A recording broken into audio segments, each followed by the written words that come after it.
untuk memperbaiki hablum minallah. Sedangkan surat Al-Muddathir surat ke-74 ini perintah Allah untuk berdakwah. Jadi inti surat Al-Muddathir itu perintah Allah untuk berdakwah. Semula yang diwajibkan diperintah untuk berdakwah itu Rasulullah. Karena kita semua pengikut Rasulullah, kita juga memiliki kewajiban. Jadi ini fardu ain, wajib bagi setiap orang mukmin mukminat itu berdakwah. Sudah ketemu Bapak Ibu? Ya, ditirukan, didengarkan dulu, ditirukan. Saya bacakan per ayat. A'udzu billahi minasyaitonir rajim. A'udzu billahi minasyaitonir rajim. Bismillahirrahmanirrahim. Bismillahirrahmanirrahim. Ya ayyuhal muddathir.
sihrun yu'thar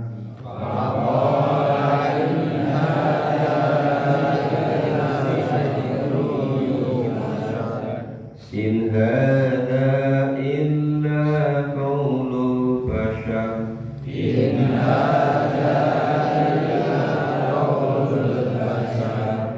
sa'uslihi saqar wa ma adraka ma saqar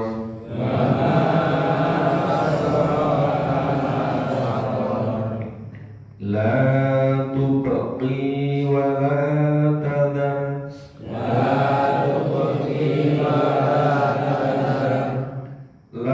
lawahatul lil bashar alaiha tis'ata ashar wa ma ja'alna ashaban nari illa malaika wa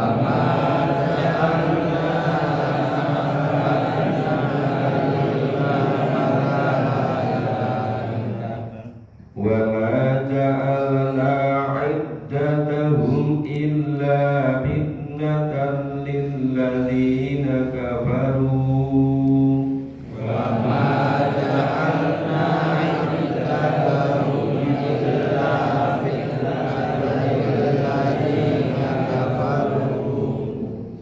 liyastaiqinal ladzina utul kitab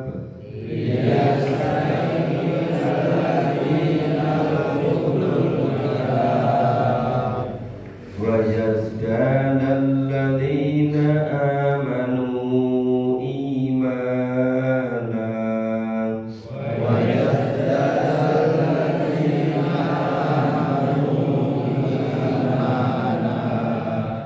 wa la yartabal ladzina utul kitaba wal mu'minun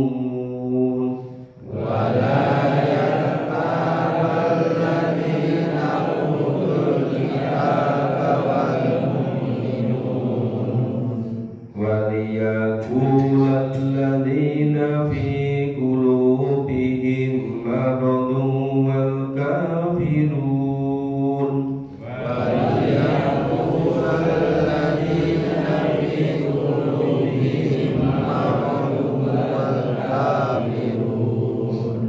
madza aradallahu bihadza mathala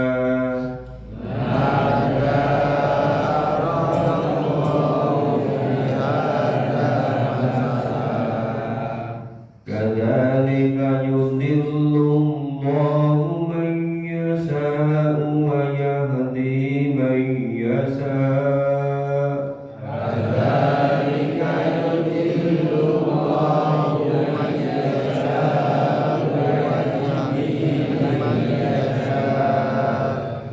wa ma ya'lamu junuda rabbika illa hu wa ma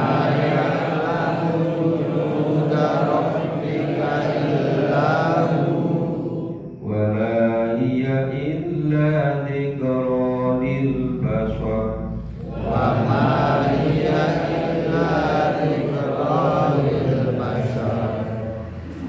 yang kita pahami ayat pertama Allah menyeru, Allah memanggil ya ayyuhal muddatsir wahai orang yang berselimut.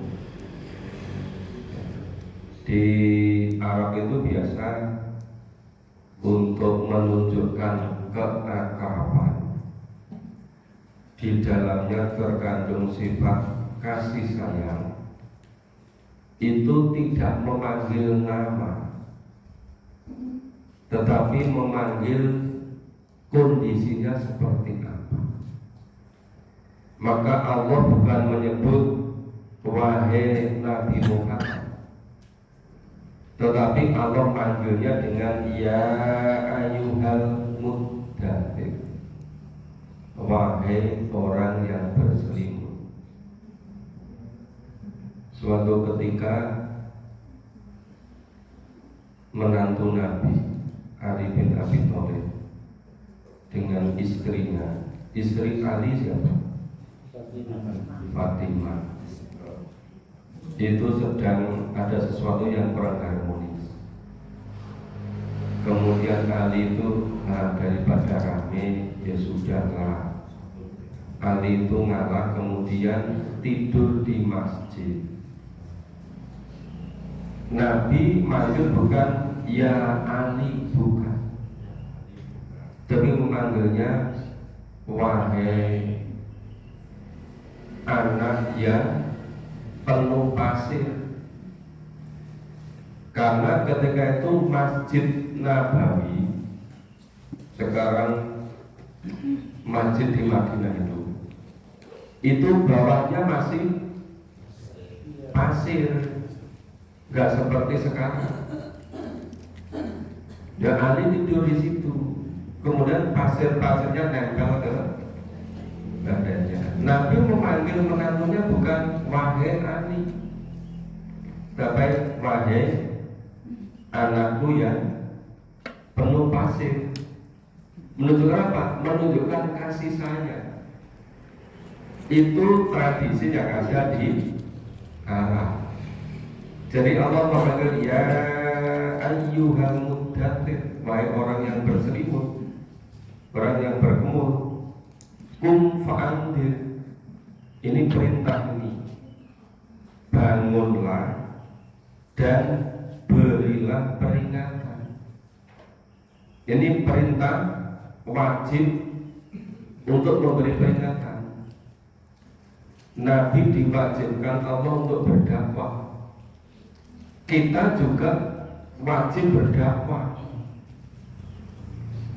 Makanya banyak yang mengisahkan setelah Nabi menerima wahyu surat Al-Muddatsir ini, ibaratnya Nabi tidak pernah berhenti untuk berdakwah sampai beliau dipanggil Allah, sampai beliau wafat. Nah, mestinya juga harus tertanam pada masing-masing diri kita, betul-betul ditanamkan pada masing diri kita bahwa kita diwajibkan oleh Allah untuk berdakwah. Nah, bedanya kalau para sahabat dulu itu dakwahnya ke segala penjuru. Jadi awal-awalnya ketika ini Muddatsir ini diwahyukan masih di Mekah, ya. Tapi terus berusaha mencari jalan sesuai dengan apa yang dilarang Allah dan diatur oleh Nabi. Nah, kemudian berusaha ke beberapa tempat, ditolak, nggak mengalami hasil yang sebagai diharapkan, terhijrah ke Yasrib. Begitu di Yasrib itu luar biasa, sahabat itu ibaratnya nggak kenal waktu, siang malam terus berdakwah, ngajak-ngajak terus. Maka Islam berkembang luar biasa pesatnya ketika di Madinah. Tetapi masih banyak sahabat yang ibaratnya itu tidak mau pisah dengan Nabi. Seperti yang namanya Bilal bin Rabah, itu mana selalu dekat Nabi, dia sebagai muadzin. Abdullah bin Umi Maktub juga begitu. Apalagi sahabat-sahabat yang dikenal dengan Ashabul Suffah. Jadi di depan masjid Nabi itu yang depan sebelah kanan itu ada kamar Nabi dan keluarganya, Nabi dan istri-istrinya. Terus yang depan sebelah kiri itu ada kamar-kamar namanya Ashabus Sufa. Ashabus Sufa itu orang-orang yang menyediakan waktunya sehari semalam 24 jam. Itu orang-orang yang dijamin masuk surga. Jadi mereka tidak banyak memiliki banyak harta, tapi yang namanya fisabilillah itu tidak semata-mata harta, tapi anfusnya itu betul-betul diserahkan. Jadi yang sering dikisahkan itu kan seperti misalnya yang selalu kekuatan hartanya luar biasa itu kan, itu dengan Abu Bakar As-Siddiq, Umar bin Khattab, Utsman bin Affan, Ali bin Abi Thalib dengan ilmunya, dan Abdurrahman bin Auf, Ibnu Abbas, yang pokoknya mencukupi amalnya gitu kan. Loh, padahal di sisi yang lain itu ada sahabat-sahabat yang menyediakan waktunya 24 jam per hari, namanya Ashabul Sufa. Ashab itu yang menempati, Sufa itu kamar-kamar yang disediakan oleh Nabi. Maka di dunia Islam itu ya, itu setelah Rasulullah wafat, itu seluruh sahabat Nabi satu itu menyebar ke seluruh penjuru dunia karena melaksanakan tugas ini. Coba sampai perjalanan bukan hitungan jam, bukan hitungan hari, sampai minggu, sampai bulan. Coba Bapak Ibu bayangkan perjalanan dari Madinah sampai ke Nusantara, sampai ke Samudra Pasir, ya. Sampai sekarang bernama misalnya Barus, Sumatera Utara, sampai di Kepulauan Nusantara.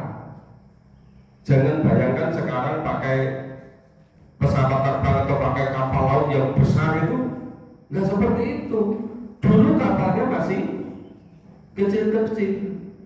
Ada kapal besar-besar itu setelah terjadi revolusi industri abad 16. Sebelumnya kapalnya belum besar-besar, bentuk kekuatannya cepat sekali. Dulu masih lambat, berbulan-bulan, menyebar ke seluruh dunia.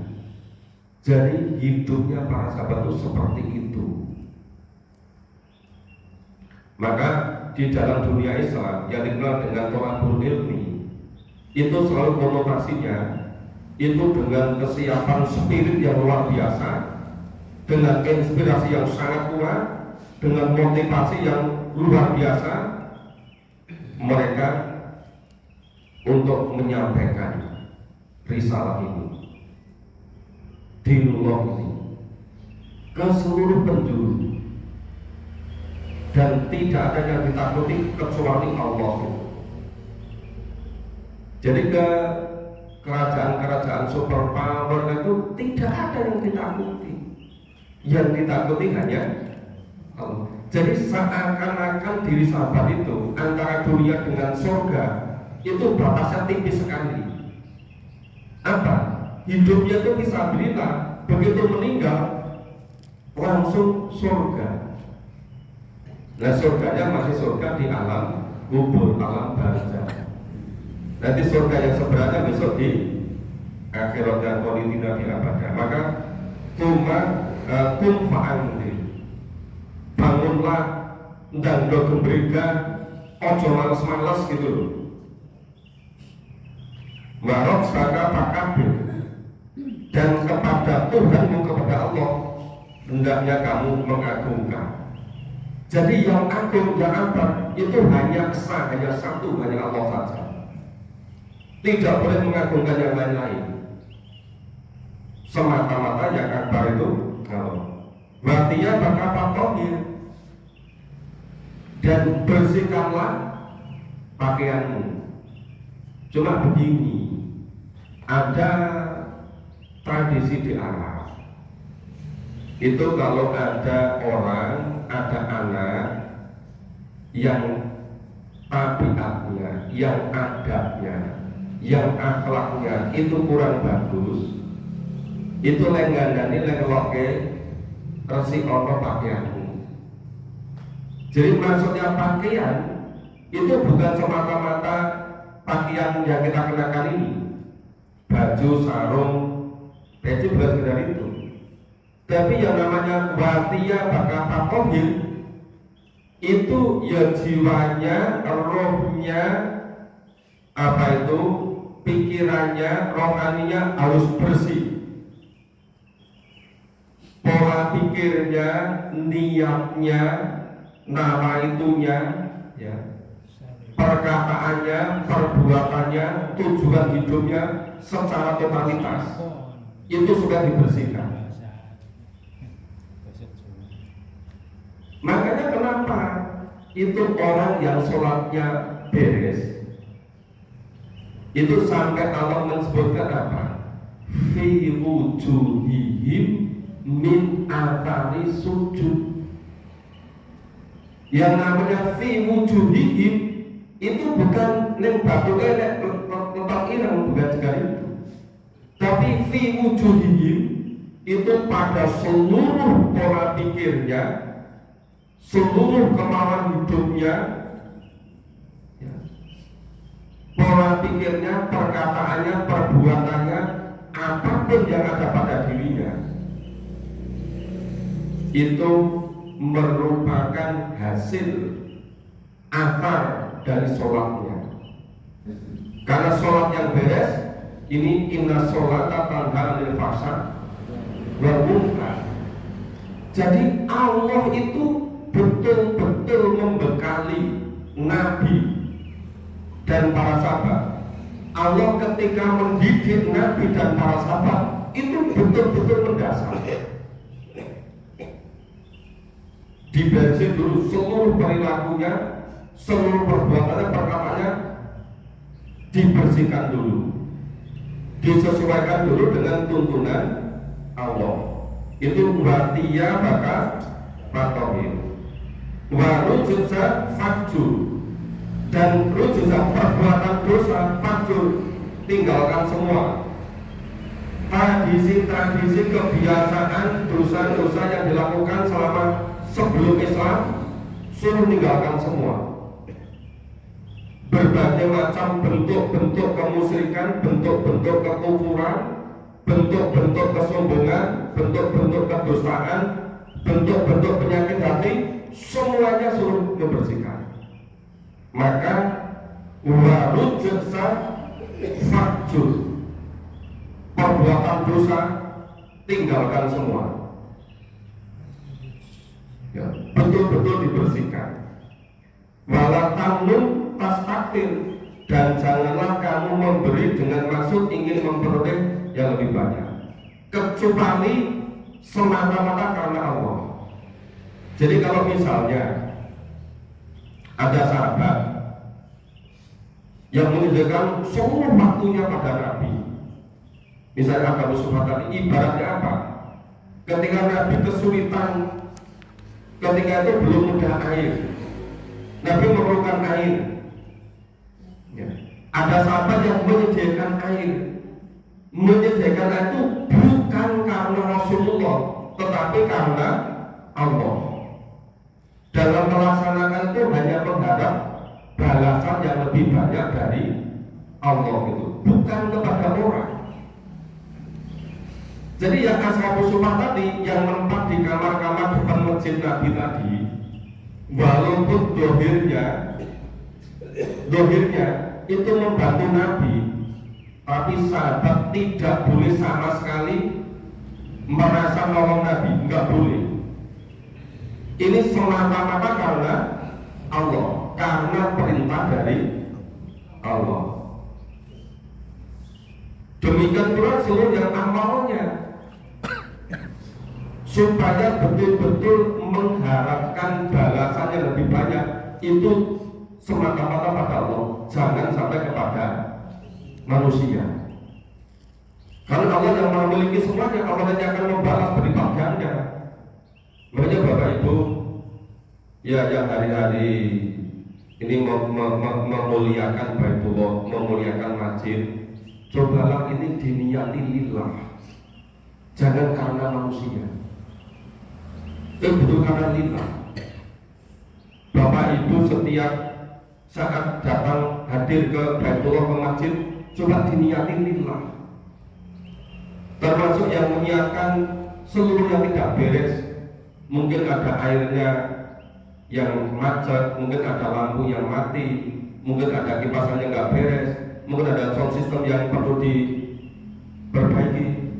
Coba tolong semuanya diniatkan lillah. Karena Allah nanti yang membalas berlipat-lipat ganda, tidak ada batasnya. Kalau mengharap kepada manusia, manusia sangat terbatas. Tapi semuanya mengharapnya karena Allah yang akan melipat gandakan balasannya. Maka wala tamnun tastakthir, janganlah kau memberi dengan maksud untuk balasan lebih banyak. Itu nggak boleh kepada manusia, tapi kepada Allah harus begitu. Karena Allah yang maha segala-galanya. Ini betul-betul Rasulullah itu betul-betul dididik oleh Allah untuk memurnikan ketauhidannya, memurnikan akidahnya. Jangan sampai merasa kena jasa dan memberi jasa kepada manusia, tetapi semuanya harus kepada Allah. Maka misalnya korban hasanah, berikan pinjaman yang terbaik bagi Allah, itu nanti Allah yang akan membalas melipat gandakan semuanya. Maka kenapa tadi Nabi setelah turun ayat ini, surat ini, itu tidak pernah berhenti untuk berdakwah. Sahabat juga begitu. Kenapa? Ibarat Nabi itu kesempatannya 23 tahun masa kenabian. Itu pokok semuanya. Tapi balasannya itu selama-lamanya di akhirat. Coba Bapak Ibu, siapa yang bisa menjamin kita masih ada kesempatan 23 tahun dari sekarang? Siapa yang bisa menjamin kita masih ada kesempatan 20 tahun dari sekarang? Seandainya genap kita masih 25 tahun, apa artinya pengabdian 25 tahun dibandingkan dengan bisa ribuan tahun besok di alam kubur? Dan tidak ada batasnya, kalau tidak ada di surga besok. Coba, itu balasan dari Allah. Makanya di dunia itu semuanya harus serba maksimal, semuanya harus all out, harus secara totalitas, harus secara kafa. Kafa itu tadi malam kan terjemahkan yang Sabisari kabeh kan, nggak ada yang tersiksa karena semuanya lillah. Ya hidupnya, matinya, ibadahnya semuanya lillah. Walillah bika fasbir, dan semata-mata karena Allah kamu bersabar. Jadi bersabar itu gagah perkasa. Bersabar itu menggunakan seluruh nikmat yang Allah limpahkan sesuai dengan yang dituntunkan. Jangan sampai pengesabar itu lembek. Kalau diapa-apakan lembek itu namanya bukan sabar, itu namanya orang yang lemah. Maka perintahnya wali rabbika fasbir, dan hanya kepada Allah lah kamu bersabar. Fa'idha nukiro bin nakur, dan apabila ditiup sangkakala, datangnya kiamatul kubro, ditiup sangkakala. Fadzalika yaumaidzi yaumul asir. Nah, maka pada waktu itu semuanya ngasir, semuanya sulit. Nah, apalagi disebutkan kalau kafirina wal yasir, apalagi orang-orang kafir tidak ada yang mudah. Yang mudah itu hanya orang yang iman dan amal soleh, hanya yang hidupnya semata-mata karena lillah, dengan mencontoh mengikuti Nabi sebagai uswah hasanah. Nabi diwajibkan oleh Allah untuk berdakwah, para sahabat all out itu dakwahnya ke seluruh penjuru dunia. Ya kita ya semampu kita, mungkin di keluarga sendiri, mungkin ke tetangga, mungkin ke sahabat, mungkin di tempat kerja, mungkin di tempat olahraga, mungkin di tempat hobi. Itu sebagian yang hadir ke pengajian itu teman olahraga. Di beberapa yang tadi malam itu saya kenalnya melalui olahraga. Di tempat olahraga saya juga ngajak-ngajak di mana saja. Karena ini kewajiban dakwah itu bagi semuanya sesuai dengan kemampuan masing-masing. Nah, ini yang ayat berikutnya mulai ayat 11 sampai ke ayat 31 itu konteksnya itu pada tokoh-tokoh kafir Quraisy yang sudah sangat terkenal. Itu ada namanya Abu Lahab. Siapa lagi? Abu Jahal. Abu Janda. Tapi di sini ada yang luar biasa hebatnya, tetapi enggak biasa disebut namanya Al-Walid bin Mughirah. Al-Walid bin Mughirah. Al-Walid bukan Walid bin. Al-Walid bin Mughirah. Nah ini Al-Walid bin Mughirah itu dilapangkan rezekinya luar biasa. Di orang yang kuatnya luar biasa. Tetapi dia mau ikut Nabi Muhammad.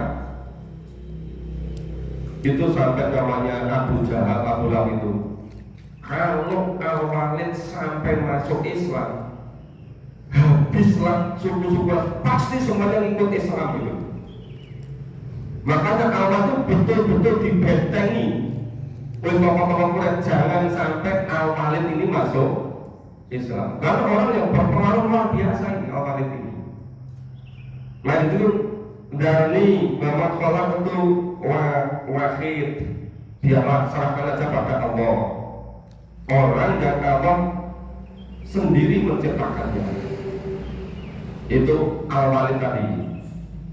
Nah setiap Al-Walid itu bacaan itu lagu malam mamduda.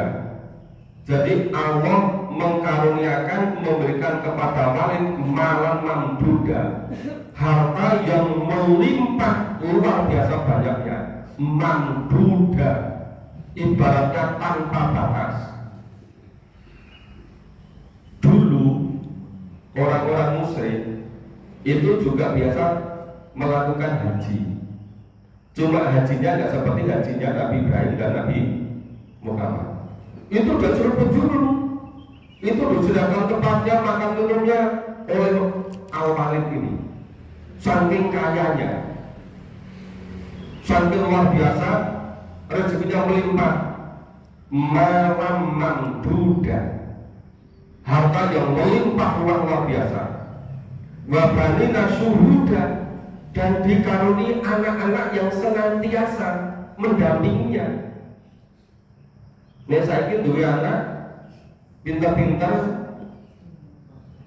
tapi lunga kabeh.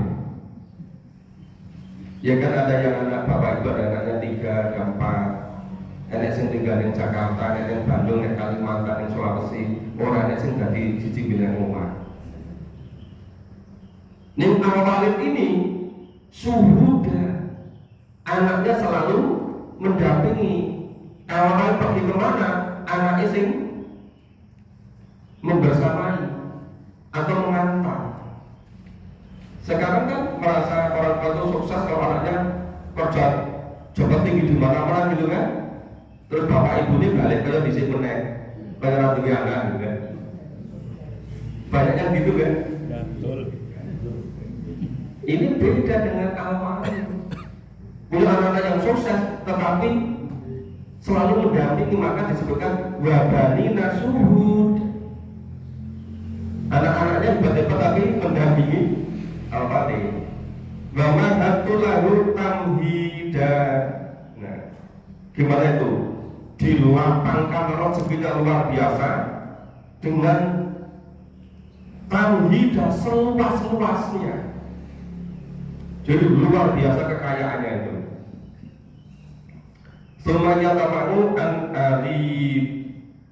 kemudian dia ini supaya inginnya tuh tambah terus itu. Kekayaannya, hartanya berlipat-lipat terus, bertambah terus itu. Ya. Karena innahu kana li ayatina anida.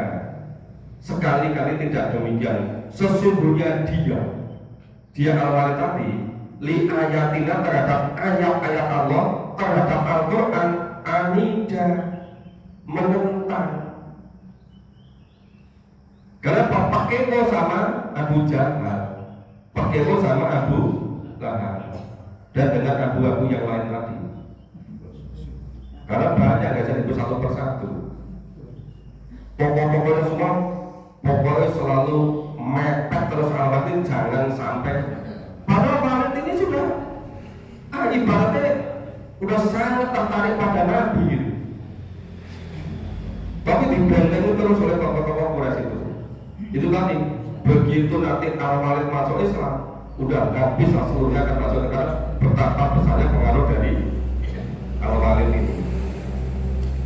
Nah, kemudian satu ada tubuh sohuda.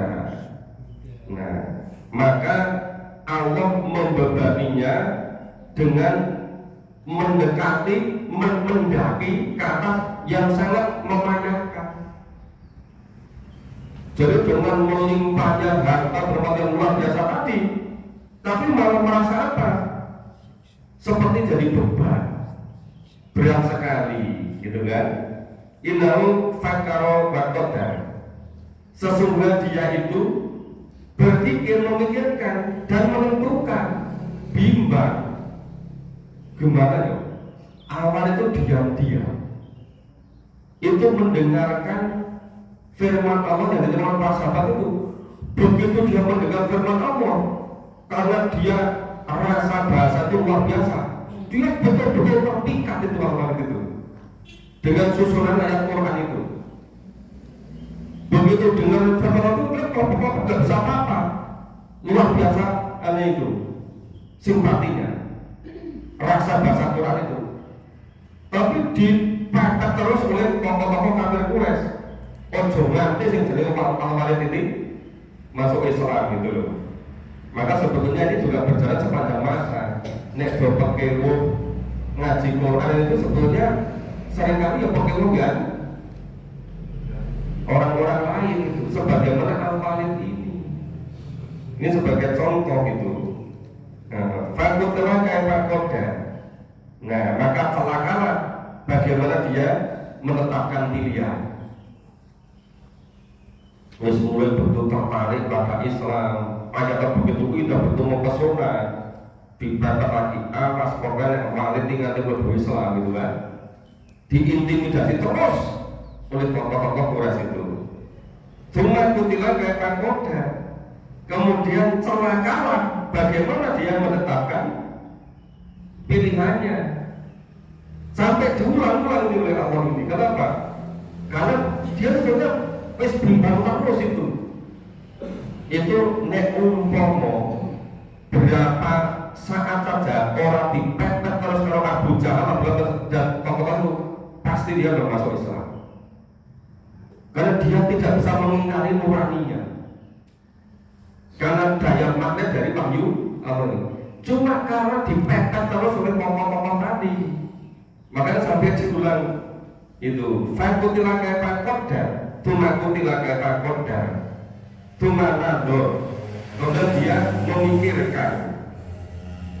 Ya. Jadi masih pakai fakal, masih pakai nador. Saking bimbang ragu lebih mau. Begitu mau menyatakan keislaman, budak ini tuh wah, terus datang itu intimidasi dari Abu Jahal dan seterusnya. Cuma abasa. Nah kemudian bagaimana? Dia tuh bermuka masam, merengut, susah gitu kan. ya gelap padam itu, tumaat baro wastakbar. Kemudian dia apa jadinya? Tetap berpaling dan tambah menyombongkan diri. Bahkan sampai ditindas oleh Abu Jahal. Walid, kamu harus bisa membuat redaksi yang menjelek-jelekan Quran. Lu padahal nurani dia tuh mengagumi Al-Quran, tapi dipaksa harus menjelek-jelekan Al-Quran. Maka saudara katakan apa? Fakola in hadza illa sihrun yu'tar. Maka Al-Walid tadi mengatakan sesungguhnya ini Al-Quran ini tidak adalah kecuali hanyalah sihir yu'tar yang dipelajari warisan dari nenek moyangnya. Nah coba itu. Padahal nuraninya itu mengagumi luar biasa. Tapi karena dipaksa oleh para pembesar-pembesar tokoh-tokoh Quraisy, sampai mengatakan faqala in hada illa sihrun yu'ta. In hada illa qaulul basar. Ini Al-Quran itu tiada lain kecuali hanya perkataan manusia, hanya omongan manusia. Jadi bukan hal baru sekarang ngomong saya itu dong yakin. Doa Al Quran sejak dulu zaman awal-awal sudah begini. Ini sudah setengah malam, tampaknya harus dilanjutkan besok pagi. Tidak mencukupi. Jadi ini sampai ayat 25. Jadi seringkali kalau saya mendapatkan keterangan sedikit, itu waktunya cepat habis, sebentar habis. Tapi kalau nggak saya kasih keterangan agak memadai, seakan-akan masih kurang gitu kan. Nah makanya ya udah gabungan keduanya. Tapi saya tetap berusaha tidak lari ke sana kemana, mau fokus dulu aja. Ya demikian Bapak Ibu, semoga bermanfaat. Insya Allah kita lanjutkan besok pagi. Semoga senantiasa memberi kesempatan pada kita semua. Mari betul-betul kita manfaat semaksimal mungkin kesempatan yang Allah diberikan pada kita, sisa hidup kita mungkin tidak lama lagi, tapi semuanya harus betul-betul memastikan bahwa kita itu begitu meninggal itu awal masuk ke surga. Surganya di alam penantian, di alam kubur. Surga yang sebelumnya insya Allah besok di akhirat yang tidak dia ada. Kita akhiri bersama dengan baca hamdalah dan doa kafaratul majelis. Alhamdulillahirobbilalamin. Subhanallah wa bihamdika, asyhadu an la ilaha illa anta, astaghfiruka wa atubu ilaik. Assalamualaikum warahmatullahi wabarakatuh.